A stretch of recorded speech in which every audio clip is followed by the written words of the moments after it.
안녕하세요. 인권보호관리사의 윤온유 강사입니다. 반갑습니다. 네, 인권보호관리사라고 말씀을 딱 들으니까 뭔가 딱딱하고 어려울 것 같다 생각하시는 분들이 많은데요. 그렇지 않습니다. 저희의 삶 속에서 일어나는 다양한 이야기들을 가지고 우리가 어떻게 우리의 권리를 보호하고 관리해야 되는지 알아가는 시간이 될 거니까요. 점점 저와 함께 하시면서 신나고 즐겁고 또 우리가 꼭 알아야 될 인권에 대해 알아가는 시간이 되었으면 좋겠습니다. 보호해야 되는지 알 수 있겠죠? 자, 그러면 한번 생각해 보도록 하겠습니다. 저희가 언제나 어디서나 볼 수 있는 장애인 마크 다 알고 계시죠? 뭐 주차장이나 마트 이런 곳에 가셔도, 화장실을 가서도, 지하철을 가서도 이런 마크는 보셨을 겁니다. 그런데 사라 힌드렌이라는 분은 우리가 똑같이 이 마크를 봤음에도 불구하고 이분은 디자이너로서 뭔가 문제의식을 느꼈죠. 여러분들은 어떤 문제가 보이시나요? 사실은 그냥 장애인 마크 아니야? 라고 생각할 수 있는데 누군가가 밀어주지 않으면 가만히 있는 것 같은 형상의 모습을 보실 수 있을 겁니다. 기존의 장애인 마크에서 느껴졌던 뭔가 수동적이고 멈춰있던 이미지에서 아까 그 뉴욕의 디자이너 사라 씨는 스스로 의지를 갖고 앞으로 나아가려는 능동적인 모습을 형상화한 새로운 마크를 만들게 됩니다. 그녀는 자신이 만든 마크를 뉴욕시 장애인 표지판에 붙이는 이벤트를 홀로 진행하게 되는데요. 뉴욕시는 처음에 공공시설 파손행위다라고 주장하면서 행동을 불법으로 규정했죠. 하지만 그녀가 만든 마크에 공감과 지지를 보내는 시민들이 많아졌습니다. 그녀를 따라 길거리에 있는 장애인 표지판들을 하나씩 바꿔나가는 작업이 시작됐죠. 2014년 7월 25일 46년 동안 유지되었던 기존의 수동적인 이미지의 마크에서 장애인도 스스로 할 수 있는 능동적인 인간이다 라는 것을 일깨워준 사라 힌드렌의 새로운 디자인으로 변경되게 되었습니다. 장애인은 사회적 약자니까 원래 마크가 나을 것 같아요 라고 말하시는 분들도 있고요. 어떤 분들은 장애인들한테 이건 물어보고 해야 하지 않을까요? 이렇게 말하는 것 자체도 우리 스스로가 생각한 거 아닐까요? 라고 부정적인 시선들도 있었죠. 그러나 어떤 분들은 이러한 개선 활동은 멋지다고 생각합니다. 이런 사업은 도시행정에서 우선순위가 아니기 때문에 게리라성 이벤트가 여론 형성에 도움을 주고 사회적 인식을 변화시킬 수 있을 것 같아요 라는 긍정적인 여론의 바람이 불기 시작했죠. 자, 여러분의 생각은 어떠십니까? 우리가 그냥 인권보호관리사라는 어떤 명칭을 달고 인권을 보호한다고 생각하기 이전에 우리는 삶에서 만연하게 보여져 있는 인간의 권리에 대해 우리는 그냥 지나쳤던 그 부분들에 대해 어떤 생각이 딱 하나가 바뀌었을 때 사회를 바꿀 수 있다는 것 우리 선생님들이 아셨으면 좋겠습니다. 그래서 인권보호관리사분들은 내가 뭔가 열심히 하고 뚜렷하게 뭔가를 개선해 나가는 사회운동가의 역할을 꼭 해야 되는가? 그렇게 생각하기 이전에 저 생각 하나로 장애인들의 우리가 생각했던 사회적 인식이 변화되고 또 나의 생각 하나로 청소년과 우리 어려운 또 인권에 대한 보호를 받지 못하는 다양한 계층의 사람들에게 도움이 될 수 있다는 거 꼭 기억해 주시면 좋을 것 같아요. 자, 이런 생각을 가지고 인권보호관리사란 어떤 분들이 있는지 한번 봤으면 좋겠습니다. 네, 영국 유학을 통해서 변호사가 되었으나 우리 간디는 인권운동가로 본격적으로 인도의 가장 중요한 사회운동가가 되셨죠. 자, 우리 1등석 표를 갖고 있었던 간디가 영무원과 경찰관한테 인종차별을 겪고 쫓겨나게 됩니다. 그때 인권유린에 대한 심각성을 깨달았죠. 변호사하고 내가 공부를 열심히 했고를 떠나서 그냥 인종이 인도 사람이라는 이유만으로 인권유린을 당했던 그 뼈아픈 경험을 하시면서 이거는 인간으로서의 권리를 누릴 수 있는 것이 아니다. 내가 지금 변호사의 역할을 하는 것은 모든 사람의 권리를 위한 변호사의 역할을 해야겠다. 그 이후로 인도의 아주 중요한 인권운동가로서 세계에 영향력을 끼치는 분이 되셨습니다. 미국의 마틴 루터킹 주니어라는 침례교 목사님이 있으셨습니다. 이분도 마찬가지로요. 흑인 인권운동을 이끈 개신교 목사 중 한 사람으로 꼽히고요. 1964년 노벨 평화상을 수상했는데요. 이분에게도 굉장히 안타까운 흑인으로서의 인권 유린을 당하고 인권 침해를 당했던 사건들이 있었죠. 또 여기 보시면은 정신장애인, 장애인들을 위한 사회운동가 헬렌 켈러를 만들어주신 누구죠? 그의 선생님 앤 설리번. 이 설리번도 마찬가지로 전쟁의 큰 아픔을 겪고 이 앤 설리번이 정신장애인으로 있다가 치유되면서 새로운 또 헬렌 켈러라는 인권운동가를 만들어낸 중요한 선생님이 되셨습니다. 또 여기 보시면 위안부 피해 사실을 증언했던 우리나라의 굉장히 중요한 우리 여성인권 운동가시죠? 김복동 할머니. 그리고 모든 인권을 위해서 자신을 헌신하고 희생했던 사회운동가인 테레사 수녀. 그리고 지체장애인 단체인 사지없는 인생의 대표이자 동기부여 연설가이신 또 닉부이치치. 이런 분들이 사회에 영향력을 끼치고 있습니다. 어떤 영향력이요? 사람의 권리는 누구에게나 소중하고 누구에게나 가치 있는 것이구나. 그래서 노예인권 해방의 대표인 노예제도를 철폐한 미국의 대통령 링컨까지 각 곳곳마다 이렇게 사회운동가를 통해 사회의 인권에 대한 인식이 변화되고 있고요. 모든 사람이 얼마나 소중한지를 알리고 있습니다. 그래서 여러분들은 어떤 사람이냐? 인권의 의미와 내용을 알고 인권의 본질적인 가치를 알리면서 인권의 소중함을 지키는 사람이 바로 여러분들이라는 거. 그리고 그것이 처음부터 엄청나게 이런 분들처럼 대단하기 시작한 것이 아니라 아이 한 명에게 교육하는 것, 또 내 옆에 있는 사람의 마음을 읽고 공감하면서 그들의 인권을 보호하는 것에서부터 작은 실천에서부터 시작된다는 거 기억해 주시면 감사하겠습니다. 자, 그렇다면 인권이란 무엇일까요? 휴먼 라이츠라고 사람의 권리, 옳음, 정당함, 정의로움을 표현하는 단어입니다. 사람의 옳음, 사람의 정당함, 사람의 정의로움을 구현시키기 위한 권리를 찾아가는 과정이 인권이라고 볼 수 있겠죠. 사람의 권리이자 사람의 정당함을 지켜내는 것입니다. 인간이 인간답게 살아가기 위해 누구나 마땅히 누려야 할 권리이면서 지향해야 할 권리라고 볼 수 있겠죠. 한마디로 어떤 누구도 차별당하지 않고 어떤 누구도 평등하게 자기의 자유를 누릴 수 있는 권리라고 보실 수 있겠죠. 인권의 특성은 그러면 어떻게 될까요? 인권의 특성은 여러 가지 있지만 이렇게 세 가지로 대표적으로 말씀드릴 수 있겠습니다.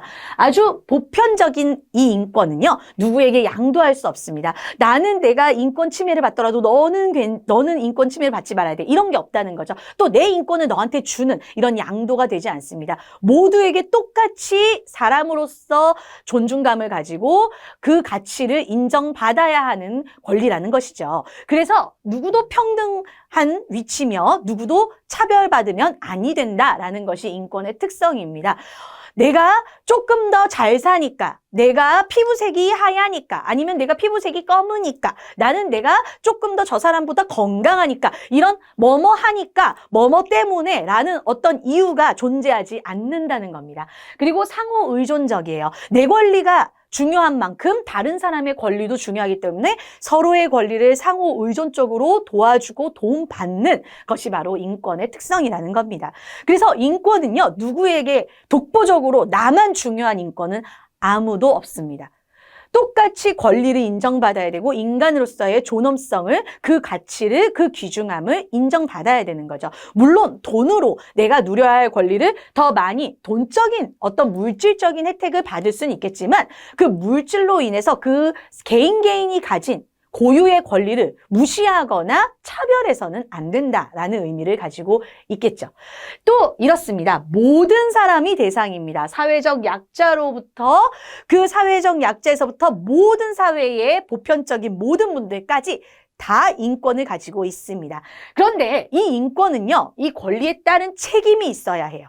그래서 내가 권리를 가지고 있기 때문에 내 마음대로 하는 것이 아니라 내가 여성으로서 권리를 가지고 있다면 여성으로서의 책임, 학생으로서의 권리를 가지고 있다면 학생으로서의 의무, 군인으로서의 권리를 가지고 있다면 군인으로서의 책임과 의무를 다하는 것이 내가 가진 권리를 도덕적으로도 또 사회적으로도 인정받아가는 방법이라는 것이죠. 그래서 모든 사람은 도덕적으로 다른 사람들과 공동체를 맺으며 사회관계와 공익을 같이 함께 우선순위로 같이 함께 가는 것이 가장 중요하다라는 거 확인하실 수 있겠습니다. 그리고 모든 사람이 가지고 있는 인권은 권리 중에 가장 최상위의 권리이다.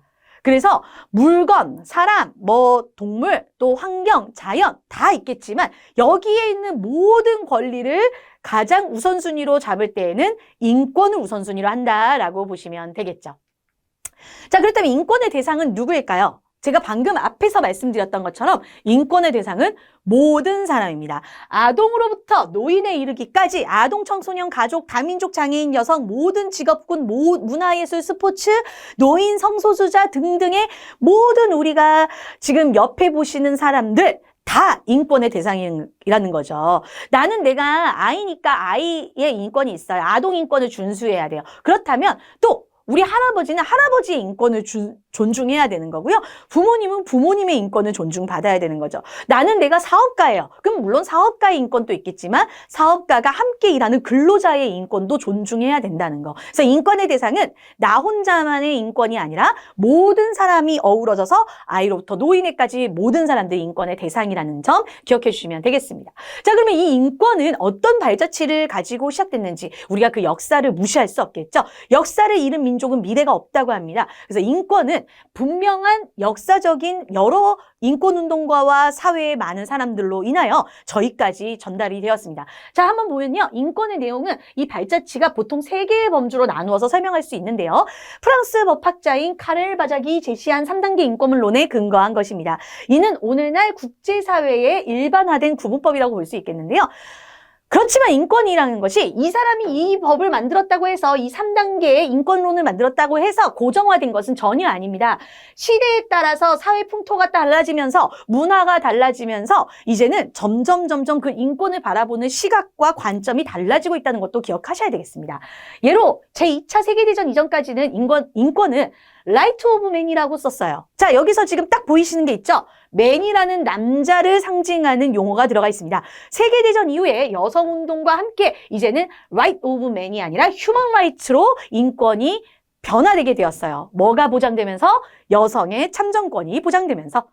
자, 이런 식으로 여러 세대의 인권이 점점 세대를 지나고 문화가 지나면서 바뀌어가지만 그렇지만 우리가 1세대, 2세대, 3세대의 인권이 어떻게 점점 더 정착되고 확장되었는지는 확인하는 부분이 필요합니다. 먼저 1세대 인권은 자유권을 보장하는 데에 집중을 했습니다. 왜요? 그 전 세대는 노예제도가 많이 있었기 때문에 어느 나라마다 각 나라마다. 그래서 국가로부터 간섭을 받지 않기를 요구하는 시민 정치권, 정치적 권리로서 국가는 국민의 생명, 자유, 안전을 책임질 의무를 갖기 때문에 권력을 이용해서 국민에게 부당한 체포나 구속, 고문을 할 수 없으며 동등한 법의 보호를 받고 재판과 선거에 참여할 수 있는 권리인 자유권을 허락하기 시작했죠.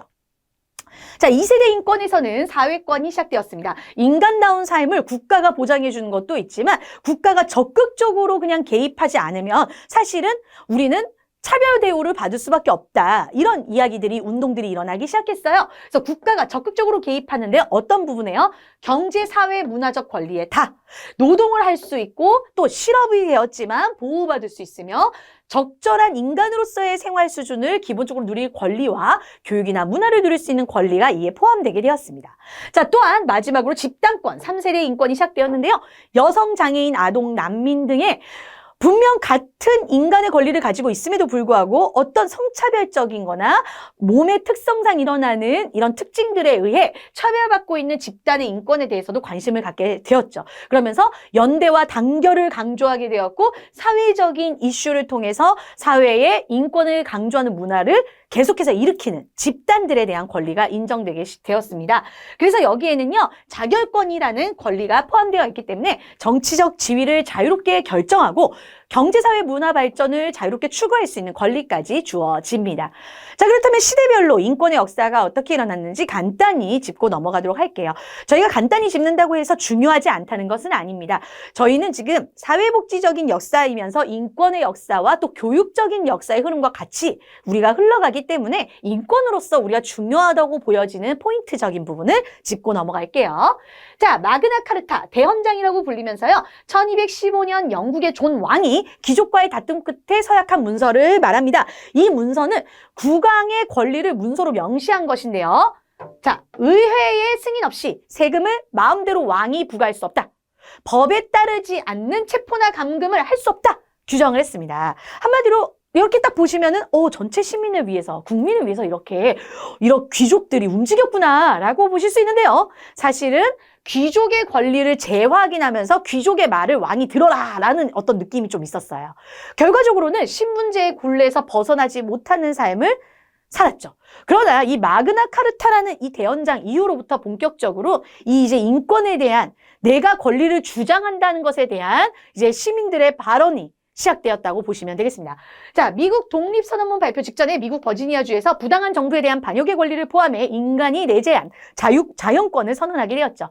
이 문서는 1776년 버지니아 의회에서 만장일치로 채택되어서 그 다음부터는 많은 인권 선언에 가장 큰 영향력을 주었다고 해도 과언이 아닙니다.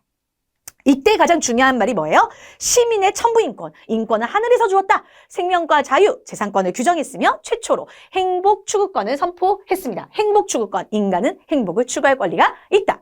1789년에 인간과 시민의 권리를 선언하는 프랑스 혁명, 이 프랑스 혁명으로 만들어진 인권 선언 굉장히 중요하죠? 이때 천부인권, 자유권, 저항권, 그리고 함께 국민주권, 그리고 권력의 분립, 소유권을 불가침의 원칙으로 규정해서 어떻게 보면 근대 민주주의의 탄생을 알리는 시작이 되었다고 보실 수 있겠습니다. 이때 이제 이후에 1919년 바이마르 헌법, 이것도 굉장히 중요한 내용입니다. 근대 헌법상 최초로 독일 혁명 때 독일 제국이 붕괴하면서 사회성을 강조하고 생존권을 보장하는 바이마르 헌법이 등장합니다. 19세기 자본주의 발달에 따라 빈부격차와 불평등이 너무 심해지면서요. 사회적 약자의 인간다운 삶을 보장하는 권리를 강조했는데요. 이 법은 지금 현재 여러 복지국가의 헌법 제정에 아주 큰 영향을 미치고 복지국가의 토대가 되는, 기저가 되는 그 마련을 했다라고 보시면 되겠습니다. 자, 그러면 20세기 초에 이제 본격적인 이 사회운동이 일어나고 인권 운동들이 일어나기 시작하고 각 나라에서 이제는 소수 집단과 이런 인권 침해를 받은 차별 집단들이 일어나기 시작했습니다. 20세기 초 여성의 참정권 운동이 시작되었는데요. 여성들은 권리를 쟁취하기 위해서 차별 대우를 받지 않겠다. 참정권 운동을 일으켰습니다. 실제로 달려오는 말에 몸을 던진 운동가 에밀리 데이비슨, 이러한 노력을 통해서 1893년 뉴질랜드에서는 최초로 여성에게 참정권이 부여되는 결과를 낳았고요. 이후 여러 나라에서 여성의 권리를 인정하고 확대하기 시작했죠. 자, 1948년에는 세계 인권 선언이 시작됩니다. 아까 1919년 아주 중요한 이제 우리 독일에서 일어나는 그 헌법을 통해 이제 세계 인권 선언이 복지 국가들한테도 계속해서 열려지면서 두 차례에 걸친 세계대전 이후 유엔은 당시 가입국 58개 나라 중에서 50개 국가가 찬성해서 채택된 인권선언문을 발표합니다. 이 선언문은 세계인권선언이나 국제인권장전으로도 불리면서요. 지금 현재 사회복지사분들이라든지 지금 유아교육 현장에 보육교사 일을 하시는 분들이라든지 지금 여러 사회복지시설에 있는 분들은 이 인권선언에 의거해서 여러 복지 서비스를 제공하게 됩니다. 내용은요. 언론과 표현의 자유를 보장하며 종교의 자유, 궁핍 및 공포로부터의 자유를 선언했으며 이 선언문은 국제인권법의 토대가 되어서 오늘날 대부분의 국가헌법 및 기본법의 내용에 반영될 정도로 아주 중요도가 큽니다. 우리나라에 있는 기본적인 인권에 대한 헌법 또한 이 세계인권선언을 기반하여 제작되었다라고 보실 수 있겠죠. 자, 1965년에는요, 인종차별 철폐를 협약했습니다. 인종차별은 어떤 인종차별도 허용하지 않겠다. 유엔 총회에서 만장일치에 가깝게 채택된 협약이라고 보실 수 있겠고요. 우리나라는 언제 가입되었나요? 1978년 12월 5일에 가입이 되었습니다. 그래서 우리나라는 이제 인종이나 피부색, 가문, 민족, 종족 등을 이유로 차별받지 않도록 해야 하며 기본적인 권리를 보장하고 어떤 형태의 인종차별도 허용되지 않고 또 후원해서는 안 된다는 원칙을 함께 따르는 대한민국이 되었다는 것이죠. 자, 그렇다면 우리나라가 이 기본 세계인권선언 또 유엔에 가입을 하면서 우리나라의 헌법 또한 어떻게 됐는지 한번 보실 수 있겠습니다. 대한민국 헌법도 제10조에서 보시면 모든 국민은 인간으로서의 존엄과 가치를 가지며 행복을 추구할 권리를 가집니다. 국가는 개인이 가지는 불가침의 기본적 인권을 확인하고 이를 보장할 의무를 가진다라고 선언을 했죠. 이하 제37조까지는 모두 인권에 관한 한 굉장히 디테일하면서 명확하게 규정하고 있습니다. 뭐를요? 평등의 원리, 자유권, 참정권, 사회권, 청구권 등을 규정하고 있죠. 자, 여기서 자세히 보도록 하겠습니다. 그렇다면 이렇게 우리나라의 인권에는 어떤 인권들이 있는지 하위 영역, 개별 항목까지 한번 알아보도록 할게요. 먼저 일반적 기본권은 행복추구권. 아까 행복추구권 나왔습니다. 행복추구권 그 역사의 흐름에 맞게 행동 자유와 인권의 자유발언권이 이렇게 주어졌고요. 평등권, 성, 종교, 사회적 신분에 등에 의한 여러 가지 이유가 어떻든 간에 차별은 금지한다입니다. 자유권적 기본권에는 신체의 자유, 사생활에 관한 자유, 정신적 활동에 관한 자유, 경제생활에 관한 자유, 정치활동에 관한 자유권이 우리에게 있습니다. 자, 이런 자유권이 있다는 것은 뭡니까? 우리에게 내가 나의 것을 챙기고 나의 것을 보장받고 내 것을 소유하고 그것을 지킬 수 있는 권리가 다 있다는 겁니다. 또한 내가 나의 의견을 자유롭게 표현하고 말할 수 있으며 그것을 또 우리의 경제와 사회에까지 영향을 미칠 수 있다. 난 누구니까? 사람이니까 라는 것을 여기서 말하는 겁니다.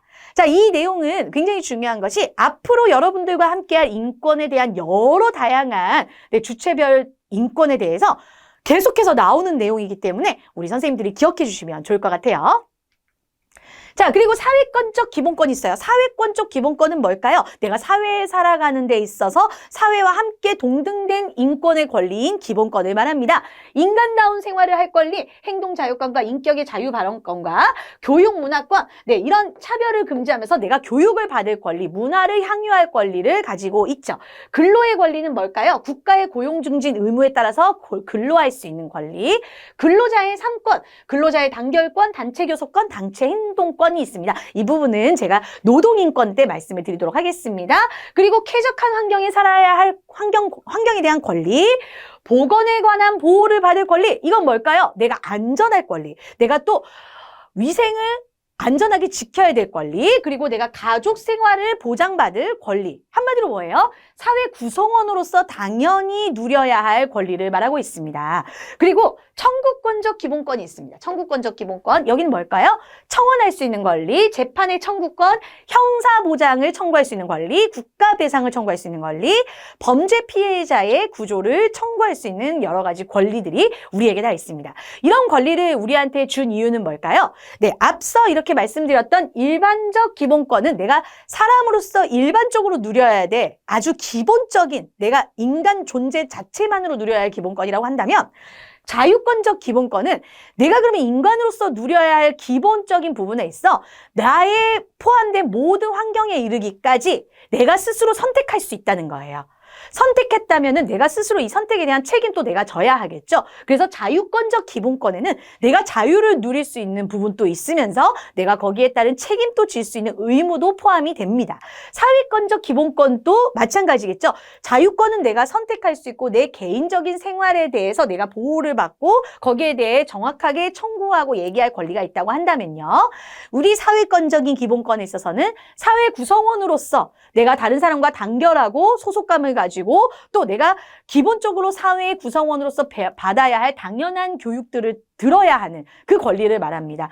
내가 사회의 구성원이 되어 있는데 소외당한다거나 내가 어떤 지금 경제적 상황들이 내가 문화를 향유하고 복지 서비스를 받아야 되고 교육 서비스를 받지 못한다고 하면은 이 사회적 기본권이 박탈당한다라고 보실 수 있겠죠. 내가 근로자로서 산재 처리를 받아야 되는데 산재 처리를 받지 못한다. 그럼 이 부분에 있어서는 사회권적 기본권이 박탈당했다, 침해당했다라고 보실 수 있겠습니다. 또 나는 내가 군대를 들어갔는데 쾌적한 환경이 아니야. 너무 더러워. 내가 이렇게 살다가는 내가 건강상이 나빠져가지고 죽을 것 같아. 뭐 이런 상황이 생겼을 때도 환경권에서 내가 보호받지 못했다라는 걸 알면 좋을 것 같아요. 요즘은 군대가 많이 좋아지긴 했습니다만 예전 같았을 때는 굉장히 힘든 또 환경들이 있었죠. 물론 이제 여러 이런 사회권적 기본권을 얘기하다 보면은 이런 부분이 생길 수 있습니다. 그럼 다 허용하란 말이야? 어디까지 우리가 권리를 인정해줘야 돼? 뭐 이런 식으로 이렇게 또 관계를 맺는 어떤 이익적 관계를 맺거나 또 이런 어떤 전체적인 흐름을 이끌어가야 되는 그런 리더들을 또 이렇게 통솔을 해야 되는 분들에 있어서는 이 권리가 너무 강조되다 보면 의무에서 하지 않으려고 책임을 지지 않으려고 하는 문화와 분위기를 볼 수가 있어요.